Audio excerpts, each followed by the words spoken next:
ass itching hands. All right. Ass itching hands.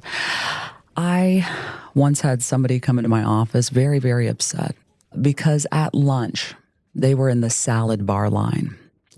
And the person in front of them, using the tongs, right, took his hand, stuck it down the back of his pants to itch his ass, and then proceeded to, put his salad together. And this person is watching this in absolute horror, and then proceeds to come to my office to frickin' tell me about it. Like, what can I do about someone's ass itching hand, right? I mean, come on. I mean, that is HR. Okay. What did you do about someone's ass itching hand, Leigh? I said, what the fuck you want me to do about someone's ass itching hand like 20 minutes in the future? I mean, did you continue to eat the salad? You know what I mean? Like, what do you do? But one thing I did do was I made a TikTok video about it, of course. Of course. I have a meditation. And then they proceeded to put their ass itching hand. Like, it sounds like that. You have to go find it. But ass itching hands in the workplace. Have you ever experienced an ass itching hand in the workplace? Well, you guys know from season 1, I had someone who I had to tell to wash their ass. Exactly. Their nooks and crannies. But I would think like the person who complained probably immediately lost their appetite. Like I couldn't. That was my number one question. Did you still eat the salad? Yeah. Well, did you make the salad? This is my challenge of some of the things like that someone goes to tell HR. And I'm like, okay, let's play this out. How's this going to go? So let's say that the person had told you, Leigh, and then you go to this individual in either two things. One, they're going to deny it and be like, I didn't itch my ass. Or, and then what? Oh, get the security camera footage because that's going to be the next step. Let's pull the footage. And so all of a sudden it is Encyclopedia Let Brown. me smell your hand. Yeah. You are Leigh SVU trying to, or the person says, Let me sniff your fingers. Who told you about this? Because I know that you were not there. And so someone couldn't in the moment say something to me. And so now you're supposed to have this conversation. And that sounds awkward as a mofo. And so I think people think, I'm going to go report this and be done with it and not to have involvement. But of course, the person who's, touching their ass is going to come back to you and be like, couldn't say something about it in the moment. I just think people think that HR is like the solve and can do that. But if I saw it, like I would not eat the salad because I wouldn't make the salad. I would say, excuse me, sir, you just touched your ass with those hands. Please go wash them. And then the tongs. Yeah. Yeah. And then you'd probably get written up for something else. But what I've learned working in HR and how I did handle that situation is that, no kidding, 90% of the time, people just want someone to talk to. Right? They just want someone to listen. So it's like me just there like, okay. So then what happened? He stuck his hand down the back of his pants. He itched his ass. He dug in deep. Okay, great. Thanks for that visual. And he pulled it out. And then he grabbed the tongs for the spinach. So you decided to have romaine. Okay, got it. Thank you so much for that beautiful visual. I hope you enjoyed your salad. Well, I have to say, like I have a hard time imagining someone that would like touch their ass with their hand, choosing a salad. Like if that was me, I would think not the salad type, right? Is that what you're saying? That's what I'm a little bit hung up here. Is thinking I would think they'd be going to the chili station, the burger station, Taco Tuesday, but salad bar really. Maybe that's the thing is they had that yesterday, and so now they got a pipes issue, right? So they're in the salad bar. Oh my God. These pipes are clean, right? Oh, stop. That's too much. Oh my gosh. Always a day in HR. Thank you so much for joining us on this episode of HR Besties. I think real quick, let me just run through the agenda for this staff meeting here today. We're going to move into some cringe corporate speak, of course. We love talking about the cringy things we say at work. And then we're going to go into our hot topic. And the hot topic today is New Year, same you. So it is January for us here on this podcast episode. And then, of course, we are going to end our meeting, as we always do, with some questions and comments. And so we do have a hard stop. So let's dive right in. Jamie, you are up for cringe corporate speak. Yeah. So today it will be fleshed out. Ew. Yeah, gross. So funny story. I was actually at a company very briefly recently, and it was very high level human capital management. And so we had a lot of consultants in, and the consultants loved corporate speak. But one in particular loved using fleshed out. And every time he said it, my body would shudder. Like, can we not just use a different corporate, like fleshed? I don't know. I guess I think of a fleshlight. Wait, what you say? Like a flashlight? No, don't. You haven't heard of that, Ash? Oh my God. Okay, don't, Jamie. Yeah, no, do I not can't. describe it. No, do. No. Oh, hold on. I'm God, she's gonna Google. Okay, She's go gonna Google. She's Googling now. You Keep can't see the talking. video. We are not going to describe it This is because too people funny. could be listening. Jamie's taking a live photo of Ashley Googling fleshlight. But people may be listening to this podcast in the car with their children. Yes. You're at work, not suitable for work. Okay, she goes, oh, if you heard the little cry there. But I thought it was just your accent. Like, no, I'm like, you no, redneck. No. I'm Kentucky. She's Tennessee, so I can say that. I am a redneck. Oh my God, No, it is a thing. No, it is a real Oh my thing. So somebody learned something today. What a flashlight is. Yeah. Okay. There's one called Alien Queen. Okay. Jamie, continue with your cringe corporate So speak. we're going to all try to use fleshed out. Not fleshlight. Yeah, not fleshlight. We're going to try to sneak it in. That's not. No, yeah. after those visuals, that's not. But okay, what would you say? I always like to give a do with a don't. So if people are about to say fleshed out, what would you have them say instead? You know, I think that's a really good point because I was thinking about that every time he said it. So give it substance. I think that, because it's almost like, or build it out, or it depends on what kind of Can what we context. analyze this? Yeah. I mean, I don't know what it is, but I'm not kidding. Every meeting this man said it in, and it literally made my body shudder. and that's what it means, right? Let's investigate something deeper. Yeah. Let's get more. Let's figure. Let's. Because I guess where I've worked or my region, I don't know, right? We don't use that. So it's I have, What do you say in Texas? I mean, I've always been in global teams. Right. I've never heard a French person be like, let's flesh out. I mean, you know what I'm saying? That's not a thing, and you got to be careful with all that vernacular and adages, especially with global teams, because they're always looking at you like, what the heck? This person's crazy, But I just have not come across fleshed out. Yeah, and this man was a boomer. So I wonder if it was an elder gentleman. I don't know. An old school consultant thing to say. I don't know. Well, he probably just heard a boss say it, like most consultants. He probably heard a boss say it, and now he's going to repeat it. Be a little good soldier and say it in verbatim and feel like that brings the level of intelligence, because that's what tends to happen. And I truly do not believe that a millennial or a Gen Z would say that because it's too close to fleshlight. So I say fleshlight more than fleshed out. Yeah. Okay. I have a lot of questions, but I would like we'll have this.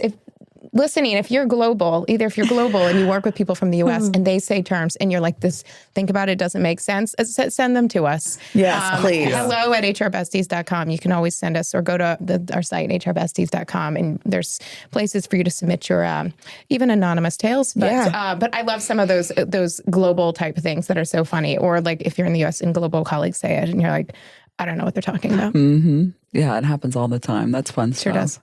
So moving on to hot topics.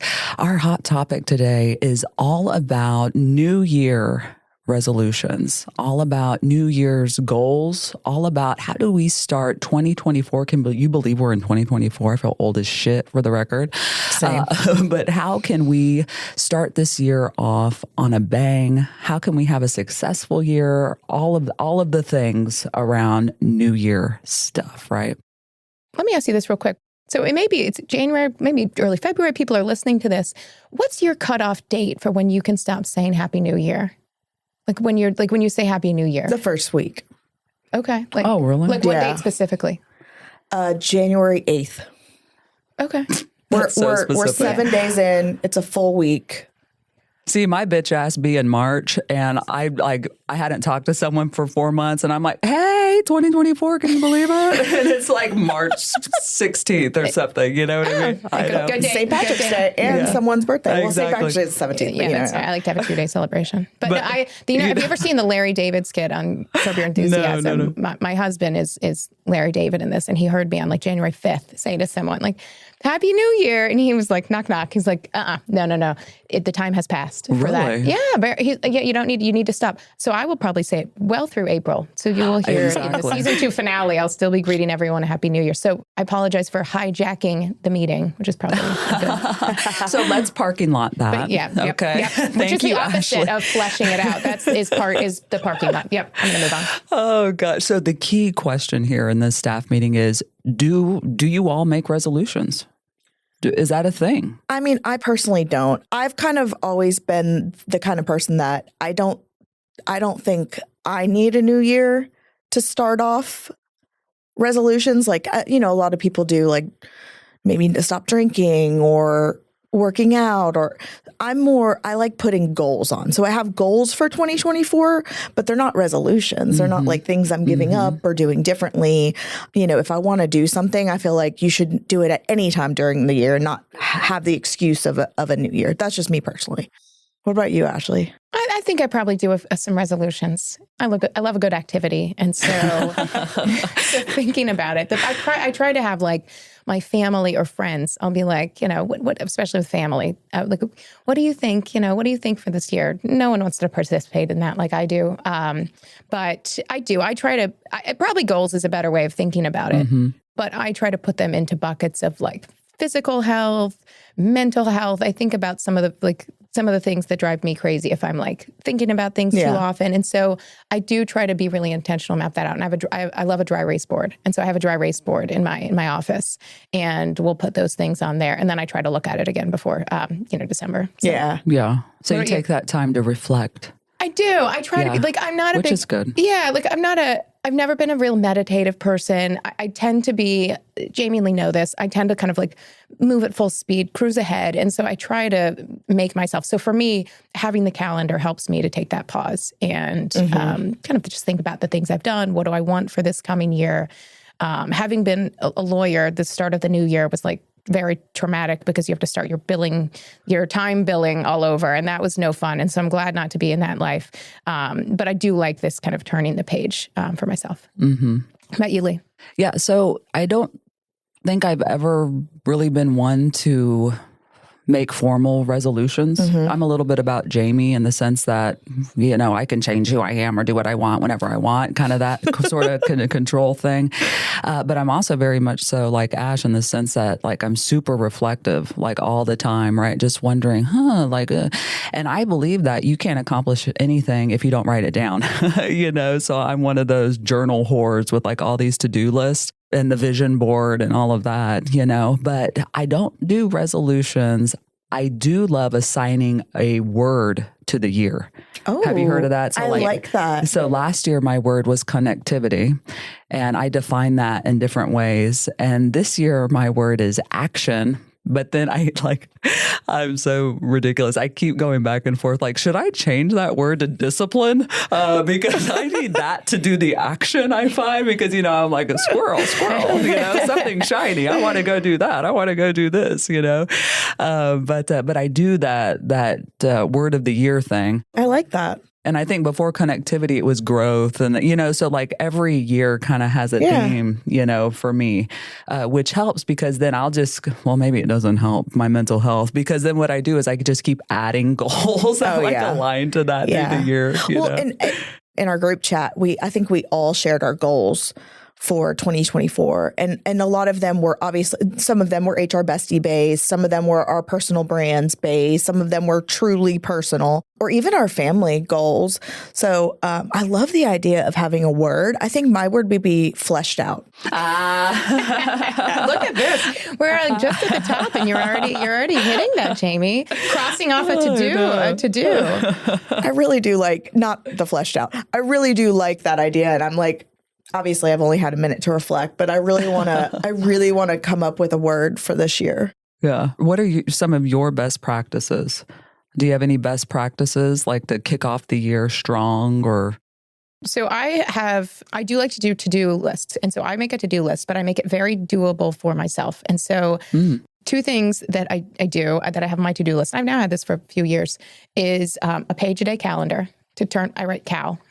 So I get a page-a-day calendar. The page-a-day calendar that works the best for me is the 1,000 Places to See Before You Die, because it's travel pictures from all over the world. Every once in a while, it's somewhere I've been, and so that's good memories. A lot of times it's aspirational. And so I have some of them, like there's this, oh my God, like village in Japan. It's like a snowy village, so that like I will go there one day. Cherry blossom. No, it's a little colder, but it's like skiing. You know, I learned to ski later in life, and so, so I have some of those things up of like, oh, that's where I want to be, and so. But one of my to-dos is the calendar. Another is I read this book, Journey to the Heart by Melody Beattie. That's like it's kind of like meditations. Whenever I post it, I get DMs from people that are like, I swear, I just love it. It's like, half a page long, and it just really resonates with me. And when I finish it, I start it over. And so some of those are like to-do lists that I do. And then it's just trying to tackle the productive things. Every day, I try to do something now that I have a business that will make the organizations I work with to make their managers' lives easier. And that's one of my goals. I write like manager easier, which maybe if I like collapse in the middle of a workday, my to-do list is going to look very strange. But that's, as I think about it in that framing, that helps me to have that level of action. And so I try to tackle those activity type things at the beginning of the day. You guys? I think being in HR for as long as I have, I always start the day with good intentions. But this has bled over into my personal life. So you start the day and you have these plans and you know what you're going to work on. I mean, this could be personal. Like, I know I need to do 3 loads of laundry today because tomorrow I'm going to be completely out of pocket or whatever, But there's fires. Mm-hmm. And there's always fires you got to put out, and you get realigned. So I think for me, it's really truly been pivoting. But I've gotten really good at pivoting. And so that's not the greatest answer, but that's the truth, is as I have to pivot a lot, not only in my personal life, but like really more in my professional life than anything else. Mm-hmm. Yeah. I mean, I think for me, it's important to write things down. As I mentioned, I don't think anything can be accomplished unless you write things down. And so I'm less resolutions based and maybe more goals based. Maybe we can have some existential argument on, are those really the same thing or not? But when it comes to the new year and just the hype with the new year, I get kind of indignant because I think, why do I need a resolution? Because nothing's wrong with me. There's always ways I can grow. Yeah. And there's always ways that I can be better. But God, I don't need to necessarily stop doing something, or I don't need to do this, So I choose to do goals. But what's fascinating to me is all the personal kind of attention that everybody, really the majority of people give to creating goals or resolutions at the beginning of the year, because it's a new beginning and it starts fresh. Mm-hmm. But what is shocking to me are all of the organizations that don't do that and expect to be successful.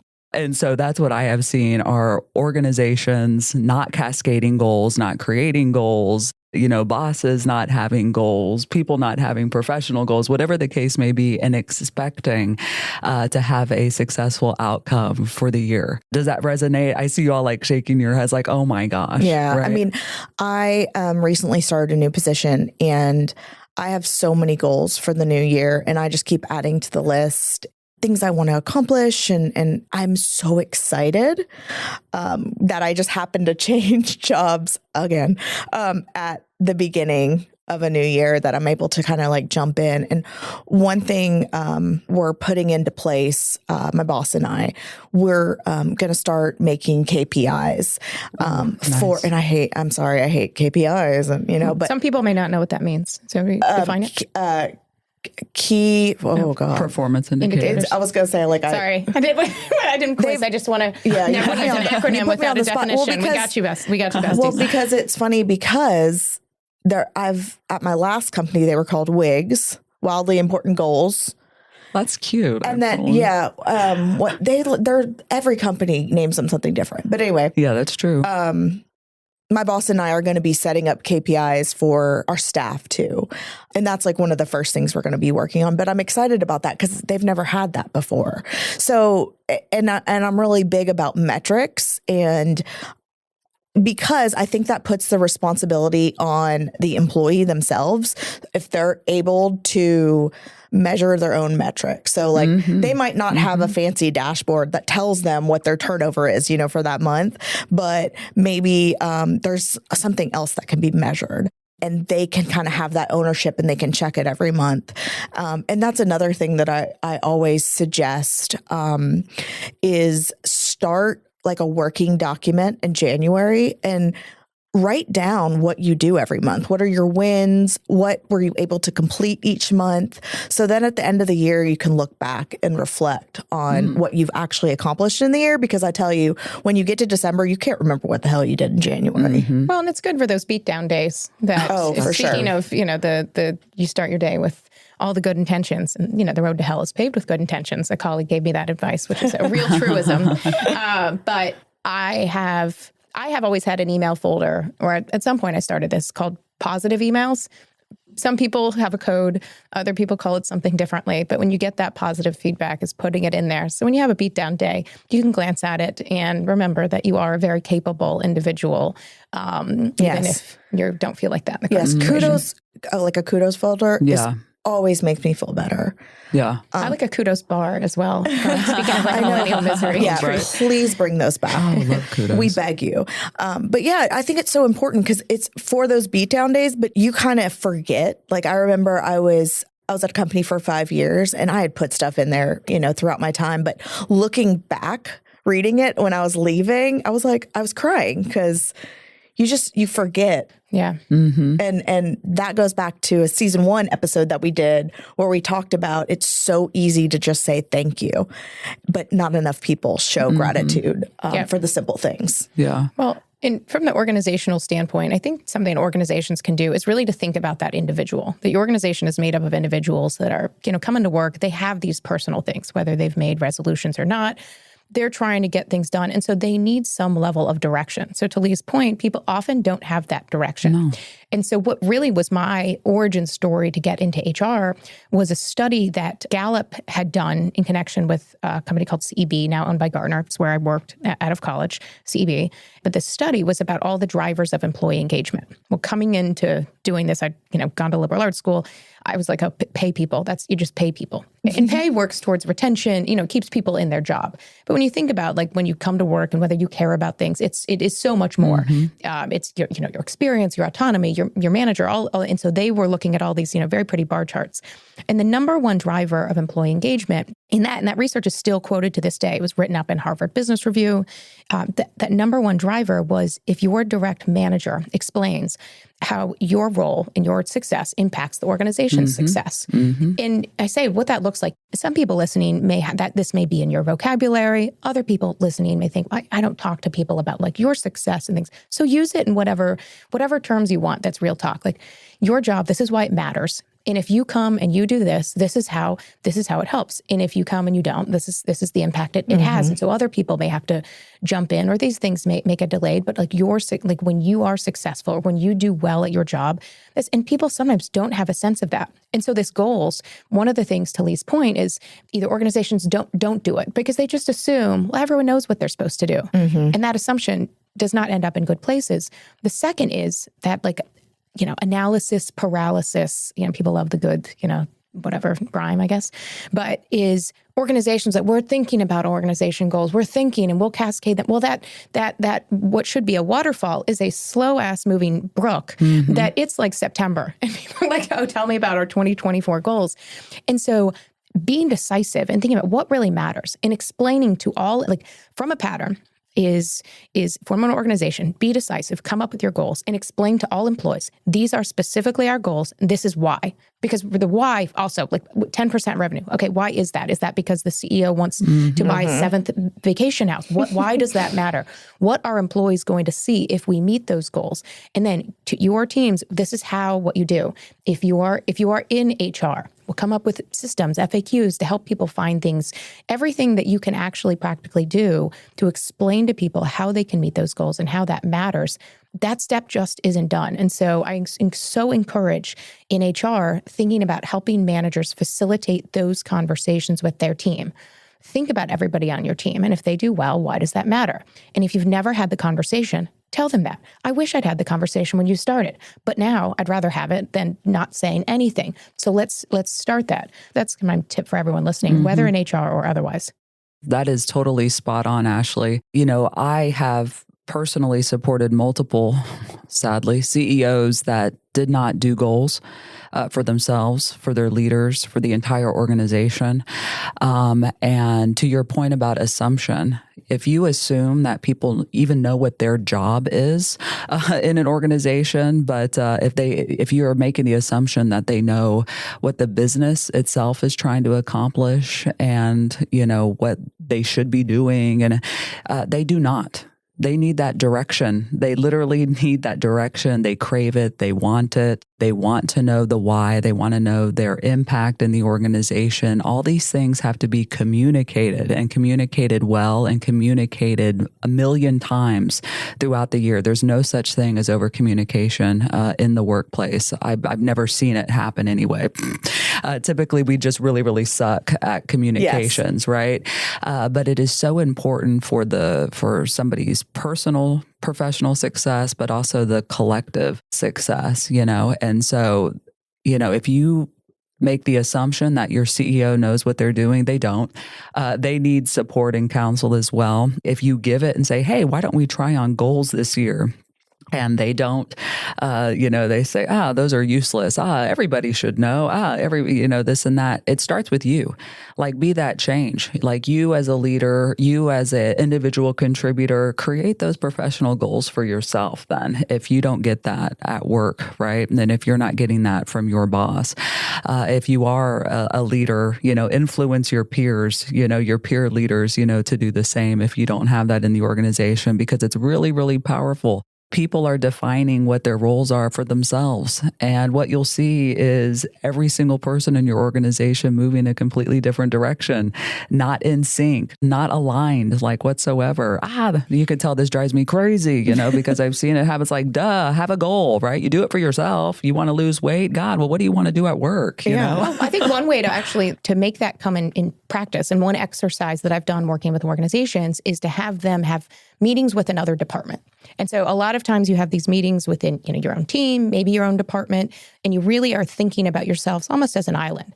But if you are in HR, meeting with finance, meeting with IT or marketing, but having these meetings and generally having 2 functions at a time so that you can really go back and forth, but build those relationships, but have people, including not just the CMO and the CPO, but have even junior people and talk about it, to say, these are our goals, this is what we're trying to do, and have those conversations, because what tends to come out of those is you having a much different understanding of what that person's job is, and them having a much different understanding of yours, building those relationships, but actually making progress to thinking about how can you support.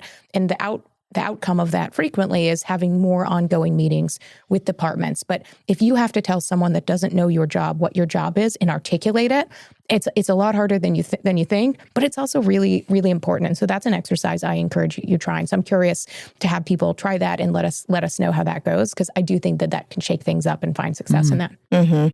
A lot of times, when managers approach us about, putting someone on a PIP or some kind of progressive discipline, the first things I'm going to ask is I'm going to be like, okay, what goals did they have? Mm-hmm. What metrics did they not hit? And when you as a leader tell me, they don't, they're just not doing this, I'm probably going to be like, no, you have to set clear goals and standards and metrics for not only positions, but I'm telling you, if people don't know where to hit, they're not going to be able to do their jobs and do their job successfully. I've always snarkily said, is that a word, snarkily? It can be. Yeah. It can be. But I always, whenever a leader would come to me like, I want to fire this guy, Oh, well, any documentation? No. And then I would always sarcastically say, well, they're my best employee. they look at me all pissed off. Yeah. Like, wait, what? And I was like, gosh, look, incredible performance. Yeah. There's nothing to say otherwise. Let's look back at the 2023 performance review. Not a mention opinion of anything you're talking they're about doing here. Great. We will have to flesh this out in an upcoming episode, I think, because this is more than our hard stuff will allow. Exactly. No, I love that. All right. So to the point, we do have a hard stop today. We all have places to go and people to see. So any questions or comments? And I know that I have one for you all, if I may. Please. So not a comment, but a quick question. What are your ins and outs for 2024? I keep seeing that. Like, what's in for 2024? What's out for 2024? So what's in for you all? What's in for me is Gen Z's like breathing new life into the corporate scene and really having that firm personal life, business life, and that hard stop. Boundaries. I love it. Yeah. Healthy That's what's boundaries. Yeah. I like that. My in is a little bit on the flip side of hiring older workers who have that knowledge and using their expertise and also having them to teach others at work, not just about their jobs, but also their career lessons and things that they've learned along the way. Because I think those conversations don't happen enough, and there's so much fear about age discrimination. And so I think having this balance and finding ways for people to learn from each other. So mine is a yang to your yin? Yeah. The flip side. Leigh, what's your I like in? that. Well, I do love the healthy boundaries. That's definitely one of my ends for this year. And boy, do I love Gen Z and all that they bring to the workplace. But what's always in for me is treating people with respect and dignity in the workplace. Right. Can I get a witness? Okay. Like that. It does not happen often enough. And I always, one of my little, coaching sayings is respect is honesty. Honesty is respect.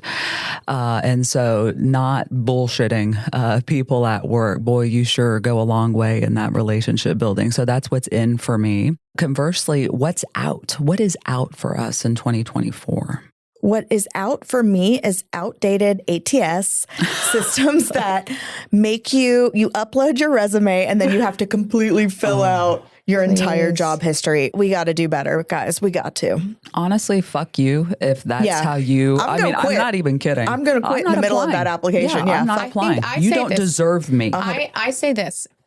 One of the things with HR is to have CEOs go through the job application process, because I bet you a gazillion dollars, and I'll ask Jamie and Leigh to cover for me if anyone calls me on this, but to have a CEO go in your C-suite, do that in the leadership team meeting, and have them go through the application process in the middle of a leadership team meeting and have their feedback, because I bet a lot of them have not gone through that process. And when you think about like friction in the sales process, I'm too familiar with that term, but friction in the application process, they will be shocked. And the CEO needs to flesh it out. Oh, there we go. No, I like that. I still think I laughed that I thought you said flash. Fleshlight. I'd say for me, that's out is delegating things to other people without some sense. Some of this is the layoffs that we're continuing to see, and the calls that get recorded that go terribly. Often, an HR business partner who's, trying to make it as good as possible, and then some leader that the person doesn't know. And at times you feel for those people, because they're put in this position to have, and they're totally set up to fail. And it's a terrible experience for that employee that's having this devastating impact. And so thinking holistically about the human lens of the decisions that you make, especially the ones that are leading to job loss. Yeah. Yeah. Well, I'll say what's out for me, and it's been out for me for my entire career, but it continues for 2024, and that is toxic bosses. Toxic bosses are so out for me. I'm absolutely a toxic workplace survivor. And I've had a handful of toxic bosses, and it's such a weird kind of like feeling I feel, because in one way I'm totally grateful for having the experience of being air quotes led, managed air quotes by a toxic boss, because those individuals have taught me everything not to be. And boy, did I pay attention, and boy, did I listen. And so in some sense, I'm so grateful. And then kind of on the swing side, though, is that I should have never had to experience that trauma to learn. That was not fair to me. That was so gross. that had to happen to me in these multiple instances. And so what I say is that toxic bosses are so out. If you have a toxic boss, just know that you do not deserve that. You don't deserve to learn from trauma. And I hope that you craft that exit strategy and you have an absolutely beautiful 2024 like you deserve. So is it New Year, same you? Because if it is, that is freaking gorgeous. Love that. You are enough. Love that. So hard stop, right?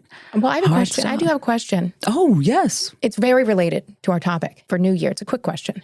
But if you were going to Times Square for New Year's, would you like chance it and break the seal and look for a nearby restaurant to go to the bathroom? Or would you wear an adult diaper? You can't do that. What do you mean? They do not let don't you let you in. out. Yeah. Once you're in that thing, people are literally wearing diapers and pissing themselves. Well, okay, so that's For the like choice. 10 so would you, hours. Okay, well, but would you? Did you realize that? They do. You clearly can't. not. Would you wear what? Yes, never. no, they I will have never. rules. Oh my dear God! There's I will go to rules. Times Square 364 to 365 days a year, depending on the leap year. I will never go on New Year's saying that. What? But okay. So would you wear a diaper or would you just chance it? I mean, I would wear a diaper. No, actually, I would wear a shiwi. What? Oh my gosh. Shiwi. Another Google thing. it. No, Oh, thank you. another thing. Google to it. You've led me astray. Google it. Wait, what would you? What would you wear, Leigh? What would I wear to Times Square? Well, we already know you're prepared because we all know when we pack for travel, we pack about 10 pairs of underwear for one night. Exactly. Just in Like case. I'm going to shit myself. But what would you wear? An adult diaper or just chance it? Well, I would not be in Times Square for New Year's, Yeah, just for the same. record. That is- Only because I love to sit. Yeah. I love to sit, y'all. We can have some chair I'm pants. I'm 5'11". It's a lot of weight to just kind of hold around. You know what I mean? And so I just can't stand there for 10, 12 hours. Like, you know, but I mean, I don't really see myself pissing myself in public if I'm not drunk. I mean, you know, so I mean, what, Yeah. but it really depends. And then do you change your depends? Does someone change your pampy for you if you use I your tried to pamp? once I was wear a running. skirt? Well, once I was doing a 5K while I was very pregnant. I sound a lot more Oh, you ambitious pissed than I am. yourself. Well, no, I didn't, but I prepared. So I got some adult diapers and I put one on. And it wasn't going to be comfortable to run in because, like, I could probably stand away just standing around, to be honest with you. But when I was running, also you could hear it, and so I practiced. Exactly. You had a crotch windbreaker on, basically. Exactly. And I was thinking, oh my God, back and forth. Well, I'm pregnant. Nobody will judge me. Well, they absolutely will. So I decided not to wear it. And so I finished the race in record time and ran right to that nasty porta potty. Actually, it was Minneapolis. So it was very clean. But yeah, adult diapers, I'd probably wear one to stand around if I was going to Times Square. But again, I would not because that's a long time.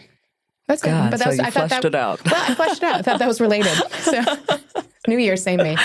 Oh, I know, right? Exactly. New Year, same you, which again is a beautiful thing. Oh my gosh. Well, thank you so much for joining us on this episode of HR Besties. We do have a hard stop, so we better end this meeting now. But until next time.